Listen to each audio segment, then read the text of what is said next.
शिर्डीला जाताय मग या ठिकाणाला भेट द्यायला विसरू नका। हे आहे साई तीर्थ। साई समाधी मंदिरापासून 500 मीटर अंतरावर असलेलं हे साई तीर्थ।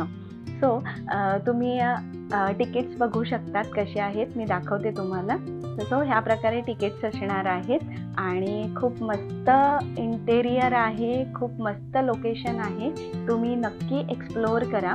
सगळ्यांनी आम्हाला विचारलं तुम्ही लहान मुलांसोबत 4 तास कसे घालवणार आहेत। हे फिरण्यासाठी 4 तास लागतातच आणि वेळ कसा जातो तुम्हाला कळणार सुद्धा नाही। तर शोचे टायमिंग्स मी तुम्हाला दाखवते, ते असे असणार आहेत, तुम्ही बघू शकता आणि त्या हिशोबाने तुम्ही तुमचं प्लॅनिंग करा। तर चला बघूयात साई तीर्थचे शोज। तर आम्ही पहिल्यांदा आलो टेम्पल राईडमध्ये।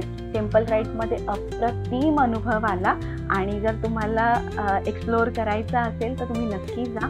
त्यानंतर आम्ही लंका दहन 3D शो बघितला आणि तो पण अप्रतिम होता, खूप मस्त वाटलं।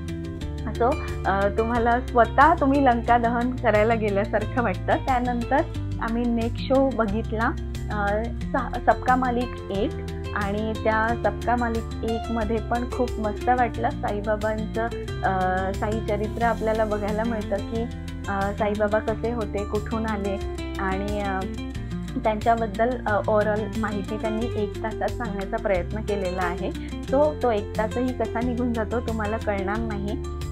तर तुम्ही नक्की विजिट करा आणि हा शो देखील बघा।